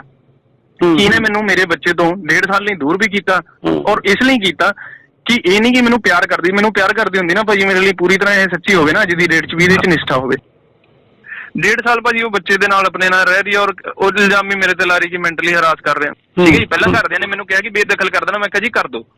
ਠੀਕ ਹੈ ਜੀ, ਮੈਨੂੰ ਪਤਾ ਹੈ ਕਿ ਉਹਨਾਂ ਦੀ ਅੱਖਾਂ ਦੇ ਵਿੱਚ ਹੰਝੂ ਸੀਗੇ ਉਸ ਟਾਈਮ, ਕਿਉਂਕਿ ਔਰ ਹੰਝੂ ਆਉਣ ਦਾ ਕਾਰਨ ਇਹ ਸੀਗਾ ਕਿ ਉਹਨਾਂ ਨੂੰ ਪਤਾ ਸੀ ਵੀ ਅੱਜ ਤੱਕ ਭਗਤ ਨੇ ਕੋਈ ਗਲਤ ਕੰਮ ਨਹੀਂ ਕੀਤਾ ਹੈ, ਕੋਈ ਕਿਸੇ ਨੂੰ ਨਜਾਇਜ਼ ਤੰਗ ਨਹੀਂ ਕੀਤਾ, ਇਸ ਲਈ ਹੰਝੂ ਸੀ ਉਹਨਾਂ ਦੇ ਜੀ।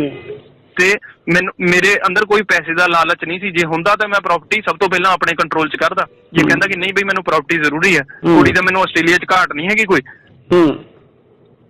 ਹੁਣ ਲਾਸਟ ਹੁਣ ਭਾਜੀ ਭਗਤ ਜੀ ਤੁਸੀਂ ਇਹਦੇ ਮਾਸਟਰ ਜੀ ਨੇ ਮੈਨੂੰ ਉਦੋਂ ਕਿਹਾ ਸੀਗਾ ਕਿ ਭਗਤ ਤੂੰ 5000 ਖਰਚਾ ਭੇਜਣਾ ਤੇ ਕੁੜੀ ਨੇ ਸਾਡੇ ਘਰੇ ਰਹਿਣਾ ਆ।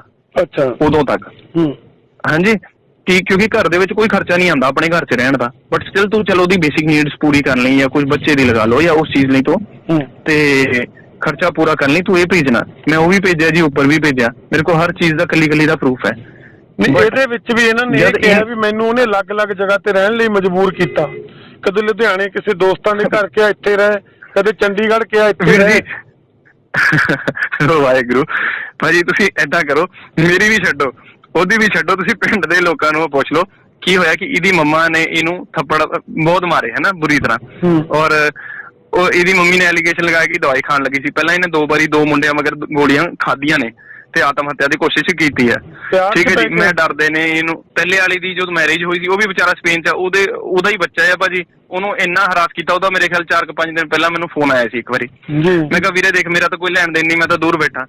ਉਹਨੂੰ ਭਾਜੀ ਨਾ ਤਾਂ ਉਹਨੇ ਇੰਡੀਆ ਆਉਣ ਜੋਗਾ ਛੱਡਿਆ, ਤੇ ਮੇਰੇ ਕੋਲ ਤੁਸੀਂ ਡਿਟੇਲਸ ਚਾਹੋ ਮੈਂ ਤੁਹਾਨੂੰ ਦੇ ਸਕਦਾ ਉਸ ਬੰਦੇ ਦੀ, ਤੇ ਉਹਦੀ ਜ਼ਿੰਦਗੀ ਨੇ ਨਸ਼ਟ ਕਰਤੀ, ਉਹਨੂੰ ਬੱਚੇ ਨਾਲ ਮਿਲਣ ਅੱਜ ਤੱਕ ਨਹੀਂ ਦਿੱਤਾ। ਔਰ ਮੈਂ ਕਹਿ ਕੇ ਇਹਨੂੰ ਮਤਲਬ ਕਹਿੰਦਾ ਰਿਹਾ ਕਿ ਯਾਰ ਕਿਸੇ ਨਾਲ, ਕਿਉਂਕਿ ਮੈਂ ਬੱਚੇ ਦਾ ਦੁੱਖ ਝੱਲਿਆ ਹੋਇਆ, ਮੈਂ ਕਿਹਾ ਕਿ ਯਾਰ ਕਿਸੇ ਨਾਲ ਗਲਤ ਨਾ ਕਰੀ, ਮੈਂ ਕਿਹਾ ਕਿ ਰੱਬ ਦੇਖਦਾ, ਮੈਂ ਕਿਹਾ ਇਹ ਚੀਜ਼ ਦਾ ਧਿਆਨ ਰੱਖੀ ਆ ਮੈਂ ਹਮੇਸ਼ਾ। ਤੇ ਪਰ ਕਿਆ ਕਹਿ ਸਕਦੇ ਵੀਰ ਜੀ, ਜਿਨ੍ਹਾਂ ਦਾ ਉਹ ਅਭੀ ਫੋਨ। ਚਲੋ ਤੁਹਾਡੀ ਭਗਤ ਜੀ ਗੱਲ ਕਰਨ ਲਈ ਸ਼ੁਕਰੀਆ। ਸੋ ਦੋਸਤੋ, ਸੁਣਿਆ ਤੁਸੀਂ ਕੀ ਕਹਿਣਾ ਹੈ ਹੁਣ ਇਸ ਮਾਮਲੇ ਤੇ ਅਮਨਦੀਪ ਕੌਰ ਦੇ ਪਤੀ ਭਗਤ ਸਿੰਘ ਦਾ। ਇੱਥੇ ਤਾਂ ਦੋਹਾਂ ਦੀ ਗੱਲ ਸੁਣ ਕੇ ਇਹ ਲੱਗਦਾ ਕਿ ਇਹਨਾਂ ਦਾ ਮਾਮਲਾ ਕਾਫੀ ਉਲਝਿਆ ਹੋਇਆ ਹੈ, ਕਿਉਂਕਿ ਇੱਕ ਪਾਸੇ ਜਿੱਥੇ ਲੜਕੀ ਨੇ ਭਗਤ ਸਿੰਘ ਤੇ ਇਲਜ਼ਾਮ ਲਗਾ ਕੇ ਕਿਹਾ ਕਿ ਭਗਤ ਸਿੰਘ ਨੇ ਮੇਰੇ ਨਾਲ ਧੋਖਾ ਕੀਤਾ ਹੈ ਅਤੇ ਉਹ ਮੈਨੂੰ ਮੈਂਟਲੀ ਟੌਰਚਰ ਕਰਦਾ ਹੈ, ਉੱਥੇ ਹੀ ਦੂਸਰੇ ਪਾਸੇ ਭਗਤ ਸਿੰਘ ਨੇ ਵੀ ਕਿਹਾ ਕਿ ਅਮਨਦੀਪ ਕੌਰ ਨਾਲ ਮੈਂ ਕੋਈ ਧੋਖਾ ਨਹੀਂ ਕੀਤਾ ਅਤੇ ਨਾ ਹੀ ਮੈਂ ਉਸ ਨੂੰ ਮੈਂਟਲੀ ਟੌਰਚਰ ਕੀਤਾ ਹੈ, ਬਲਕਿ ਉਲਟਾ ਉਸਨੇ ਮੈਨੂੰ ਮੈਂਟਲੀ ਟੌਰਚਰ ਕੀਤਾ ਹੈ। ਅਤੇ ਭਗਤ ਸਿੰਘ ਨੇ ਇਹ ਵੀ ਕਿਹਾ ਕਿ ਪੈਸਿਆਂ ਦੇ ਲਾਲਚ ਕਾਰਨ ਤੇ ਬਾਹਰ ਆਉਣ ਦੇ ਲਾਲਚ ਕਾਰਨ ਉਹ ਕੰਬੋਡੀਆ ਤੇ ਥਾਈਲੈਂਡ ਮੈਨੂੰ ਮਿਲਣ ਆਈ ਸੀ। ਸੋ ਦੋਸਤੋ, ਜਦੋਂ ਇਸ ਮਾਮਲੇ ਤੇ ਭਗਤ ਸਿੰਘ ਦੇ ਪਿਤਾ ਨਾਲ ਗੱਲਬਾਤ ਕੀਤੀ ਗਈ ਤਾਂ ਉਸਦੇ ਪਿਤਾ ਨੇ ਦੁਖੀ ਮਨ ਨਾਲ ਕਿਹਾ ਕਿ ਜਦੋਂ ਸਾਡਾ ਲੜਕਾ ਸਾਡੇ ਤੋਂ ਪੈਸਿਆਂ ਦੀ ਮੰਗ ਕਰਦਾ ਸੀ ਤਾਂ ਅਸੀਂ ਉਸ ਨੂੰ ਕਿਤੋਂ ਨਾ ਕਿਤੋਂ ਪੈਸਿਆਂ ਦਾ ਇੰਤਜ਼ਾਮ ਕਰਕੇ ਭੇਜਦੇ ਸੀ, ਪਰ ਜਦੋਂ ਹੀ ਭਗਤ ਸਿੰਘ ਦੇ ਸਾਨੂੰ ਅਸਲੀ ਸੱਚ ਦਾ ਪਤਾ ਲੱਗਿਆ ਕਿ ਇਹ ਤਾਂ ਪੈਸੇ ਲੜਕੀ ਦੇ ਚੱਕਰਾਂ ਵਿੱਚ ਉਡਾ ਰਿਹਾ ਹੈ, ਤਾਂ ਅਸੀਂ ਭਗਤ ਸਿੰਘ ਨੂੰ ਪੈਸੇ ਭੇਜਣੇ ਬੰਦ ਕਰ ਦਿੱਤੇ। ਅਤੇ ਭਗਤ ਸਿੰਘ ਦੇ ਪਿਤਾ ਨੇ ਕਿਹਾ ਕਿ ਲੜਕੀ ਦੇ ਚੱਕਰਾਂ ਦਾ ਪਤਾ ਲੱਗਣ ਤੋਂ ਬਾਅਦ ਉਹਨਾਂ ਨੇ ਆਪਣੇ ਲੜਕੇ ਨੂੰ ਬੇਦਖਲ ਵੀ ਕਰ ਦਿੱਤਾ, ਪਰ ਉਹ ਇਸ ਤਰ੍ਹਾਂ ਕਰਨਾ ਨਹੀਂ ਚਾਹੁੰਦੇ ਸਨ। ਉਹਨਾਂ ਦੇ ਲੜਕੇ ਨੇ ਇਸ ਤਰ੍ਹਾਂ ਕਰਨ ਤੇ ਉਹਨਾਂ ਨੂੰ ਮਜਬੂਰ ਕਰ ਦਿੱਤਾ। ਹਾਂਜੀ ਸਰ, ਤੁਹਾਡਾ ਕੀ ਨਾਮ ਆ ਜੀ ਤੇ ਤੁਸੀਂ ਕਿੱਥੇ ਦੇ ਰਹਿਣ ਵਾਲੇ ਹੋ? ਮੇਰਾ ਨਾਮ ਸੋਹਣ ਸਿੰਘ ਹੈ ਜੀ, ਤੇ ਮੈਂ ਲੁਧਿਆਣੇ ਦਾ ਗੁਰੂ ਵਿਹਾਰ ਦਾ ਰਹਿਣ ਵਾਲਾ। ਸਰ, ਇੱਕ ਅਮਨਦੀਪ ਕੌਰ ਲੜਕੀ ਹੈ ਜਿਹੜੀ ਖੋਖਰਾਂ ਦੀ ਰਹਿਣ ਵਾਲੀ ਹੈ ਜੀ, ਉਹਨਾਂ ਦੇ ਤੁਹਾਡੇ ਬੇਟੇ ਦੇ ਨਾਲ ਕੀ ਸੰਬੰਧ ਨੇ ਤੇ ਤੁਸੀਂ ਇਸ ਮਸਲੇ ਤੇ ਕੀ ਕਹਿਣਾ ਚਾਹੋਗੇ? ਦੇਖੋ ਜੀ, ਫਿਜ਼ੀਕਲੀ ਤਾਂ ਮੈਂ ਅਮਨ ਨੂੰ ਨਹੀਂ ਦੇਖਿਆ, ਨਾ ਹੀ ਮੈਂ ਅਮਨ ਦੇ ਬਾਰੇ ਬਹੁਤ ਕੁਝ ਜਾਣਦਾ, ਪਰ ਫਿਰ ਵੀ ਜੋ ਸਾਡੇ ਨਾਲ ਮਤਲਬ ਬੀਤੀ ਆ ਜਦ ਹੋਇਆ ਹੈ ਉਹਦੇ ਤੇ ਮੈਂ ਤੁਹਾਨੂੰ ਕੁਝ ਪੁਆਇੰਟ ਦੱਸਣਾ ਚਾਹੁੰਦਾ ਕਿ ਭਗਤ ਸਿੰਘ ਨੂੰ ਮੈਂ ਤਕਰੀਬਨ 2018 ਦੇ ਵਿੱਚ ਅਕਤੂਬਰ ਮਹੀਨੇ ਤੋਂ ਪਹਿਲਾਂ ਪੈਸੇ ਭੇਜੇ। ਉਹਨੇ ਮੈਨੂੰ ਕਿਹਾ ਕਿ ਡੈਡੀ ਮੇਰਾ ਨਾ ਅਮਰੀਕਾ ਜਾਣ ਦਾ ਕੰਮ ਬਣ ਰਿਹਾ, ਮੈਂ ਅਮਰੀਕਾ ਜਾਣਾ ਚਾਹੁੰਦਾ। ਮੈਂ ਤੇ ਉਹਨੇ ਤਕਰੀਬਨ 8 ਲੱਖ ਦੇ ਕਰੀਬ ਪੈਸੇ ਮੰਗਾਏ। ਉਹ ਕੁਝ ਪੈਸੇ ਤਾਂ ਮੈਨੇ ਐਟ ਏ ਟਾਈਮ ਨਹੀਂ ਦੇ ਪਾਉਂਦਾ ਤਾ, ਪਰ ਫਿਰ ਵੀ ਮੈਂ ਕੁਝ ਆਪਣੇ ਰਿਸ਼ਤੇਦਾਰਾਂ ਦੇ ਥਰੂ ਜਿਹੜੇ ਮੇਰੇ ਉੱਥੇ ਲੋਕਲੀ ਰਹਿੰਦੇ ਤੇ ਉਹਨਾਂ ਤੋਂ ਅਪਰੋਚ ਕੀਤੀ, ਕੁਝ ਪੈਸੇ ਮੈਂ ਇੱਥੇ ਤੇ ਭੇਜੇ ਉਹਨੂੰ, ਤਾਂ ਕਿ ਚਲੋ ਇਹਦਾ ਇੱਥੇ ਆਸਟ੍ਰੇਲੀਆ 'ਚ ਪੱਕਾ ਰਹਿਣ ਦਾ ਨਹੀਂ ਬਣਦਾ ਤਾਂ ਉੱਥੇ ਮੇਰੇ ਰਿਸ਼ਤੇਦਾਰ ਸੀ, ਮੇਰਾ ਸਾਲਾ ਸੀ, ਮੇਰੇ ਸਾਲੇ ਹਰ ਸੀ। ਸਰ, ਇੱਕ ਮਿੰਟ, ਜਿਹੜੇ ਭਗਤ ਸਿੰਘ ਸੀਗੇ ਤੁਹਾਡੇ ਬੇਟੇ ਨੇ ਨਾ? ਹਾਂਜੀ, ਮੇਰਾ ਬੇਟਾ ਭਗਤ ਸਿੰਘ ਮੇਰਾ ਬੇਟਾ। ਪਹਿਲਾਂ ਕਿਹੜੀ ਕੰਟਰੀ 'ਚ ਰਹਿੰਦੇ ਸੀ? ਉਹ ਪਹਿਲਾਂ ਤੋਂ ਆਸਟ੍ਰੇਲੀਆ 'ਚ ਰਹਿ ਰਿਹਾ था। ਇੱਥੇ ਤਾਂ ਮੇਰੇ ਕੋਲ ਡਾਇਰੈਕਟਲੀ ਆਸਟ੍ਰੇਲੀਆ ਗਿਆ ਤਾਂ ਉਹ 7 ਹੁਣ ਤਾਂ ਮੈਨੂੰ ਲੱਗਦਾ ਉਹਨੂੰ 12-14 ਸਾਲ ਹੋ ਗਏ ਉੱਥੇ ਗਿਆ ਨੂੰ।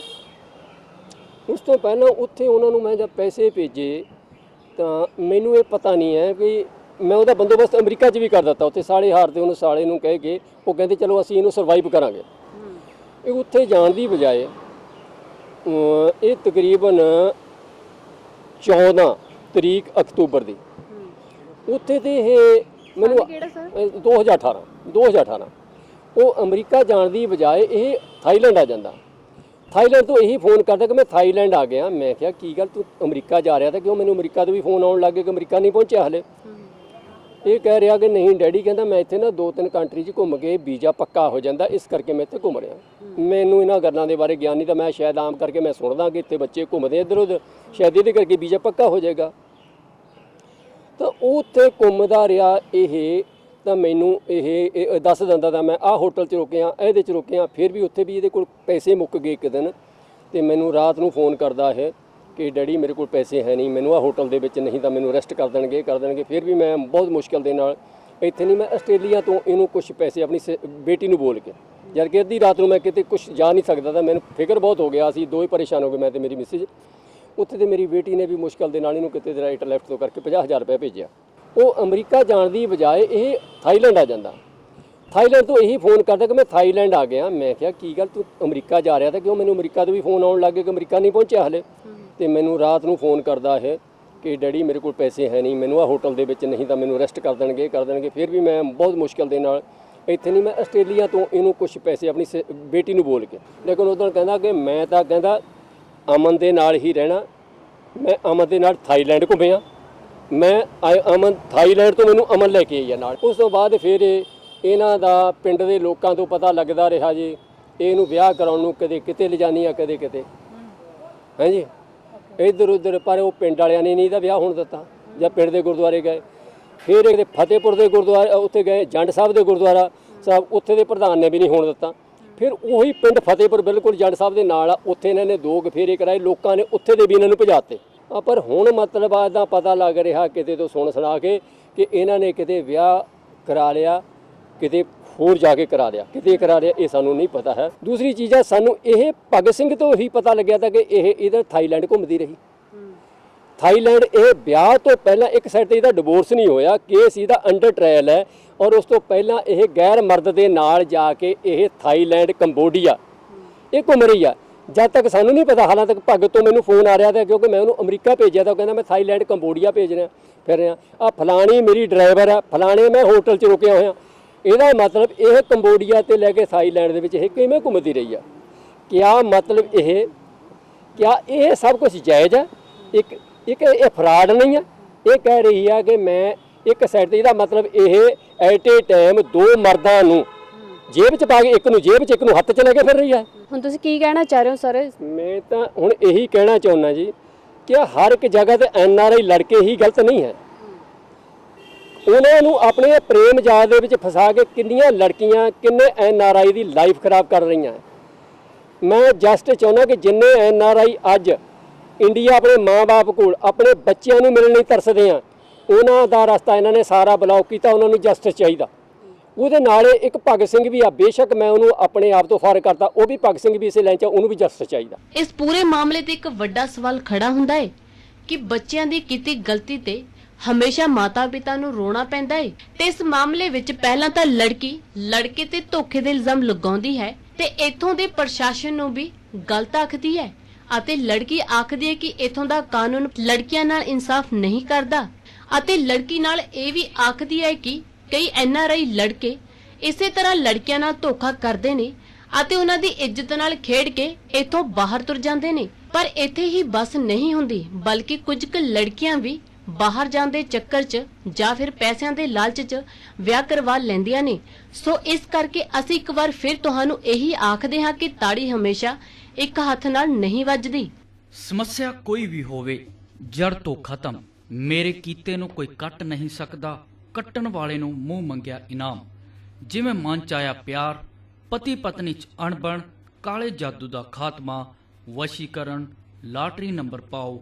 ਪਿਆਰ ਵਿੱਚ ਧੋਖਾ ਖਾਦੇ ਹੋਏ ਪ੍ਰੇਮੀ ਪ੍ਰੇਮਿਕਾ ਸੌਤਨ ਦੁਸ਼ਮਣ ਨੂੰ ਵਸ ਵਿੱਚ ਕਰਵਾਉਣ ਲਈ ਸੰਪਰਕ ਕਰੋ ਪੰਡਿਤ AK ਸ਼ਾਸਤਰੀ। ਤੁਸੀਂ ਸੰਪਰਕ ਕਰ ਸਕਦੇ ਹੋ 9905 90490। ਮੈਂ ਆਪਣੇ ਇਹ ਮੋਢਿਆਂ ਤੇ ਗੋਡਿਆਂ ਤੋਂ ਬਹੁਤ ਦੁਖੀ ਸੀ। ਮੇਰੇ ਲਈ ਤਾਂ ਤੁਰਨਾ ਫਿਰਨਾ ਵੀ ਇੰਨਾ ਔਖਾ ਹੋਇਆ ਸੀ, ਮੈਂ ਦੱਸ ਵੀ ਨਹੀਂ ਸਕਦਾ। ਪਰ ਜਦ ਤੋਂ ਮੈਨੂੰ ਫੀ ਰਿਲੀਫ ਮਿਲਿਆ 2.5-3 ਮਹੀਨੇ ਇਸਤੇਮਾਲ ਕਰਨ ਤੋਂ ਬਾਅਦ ਗੋਡੇ ਵੀ ਓਕੇ, ਮੋਢੇ ਵੀ ਓਕੇ। ਜੇ ਤੁਸੀਂ ਵੀ ਕਿਸੇ ਇਸ ਤਰ੍ਹਾਂ ਦੀ ਬਿਮਾਰੀ ਤੋਂ ਪਰੇਸ਼ਾਨ ਹੋ तो बेझिझक होकर इसको इस्तेमाल करो। सिर्फ 2.5-3 महीने ये 125 बीमारियां तक का इलाज कर सकता है। फी रिलीफ हमेशा याद रखो। बस कुछ दिनों तो मैनू बालों की बड़ी समस्या सी, मेरे बाल झड़ने शुरू हो गए सी। मैनू मेरे दोस्त ने ऑयल फी रिलीफ वाले दसिया, मैं ये तेल 3 महीने लाना अपने सिर ते अप्लाई किया। ये बिल्कुल आयुर्वैदिक तेल है, इसका कोई साइड इफेक्ट नहीं है। तो मेरे बाल जेडे गंजपन पैना शुरू हो गया सी, वो दोबारा आने लग गए।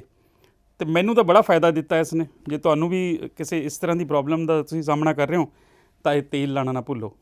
कितना कितनी असीं अपने बालां करके शर्म फील करते हैं कि सोसाइटी बैठे हैं कि कोई मजाक ना कर रहा है, पर थैंक्स टू फ्री लीफ जिन्हें मेरा कॉन्फिडेंस बिल्ड किया, जिहदे लगान नाल मैं मार्केट 'ਚ बड़ा ही कॉन्फिडेंट हाँ। और ਇਹਦੇ ਨਾਲ ਮੈਨੂੰ ਬੜਾ ਫਾਇਦਾ ਹੋਇਆ। ਤੇ ਮੈਨੂੰ ਸਰਵਾਈਕਲ ਦੀ ਵੀ ਦਿੱਕਤ ਸੀ, ਤੇ ਉਹਦੇ ਨਾਲ ਵੀ ਮੈਨੂੰ ਬੜਾ ਰਿਲੀਫ ਮਿਲਿਆ। ਇਹ ਯੂਜ਼ ਕਰੋ, ਤੇ ਮੈਂ ਪ੍ਰੈਕਟੀਕਲ ਯੂਜ਼ ਕਰ ਰਿਹਾ।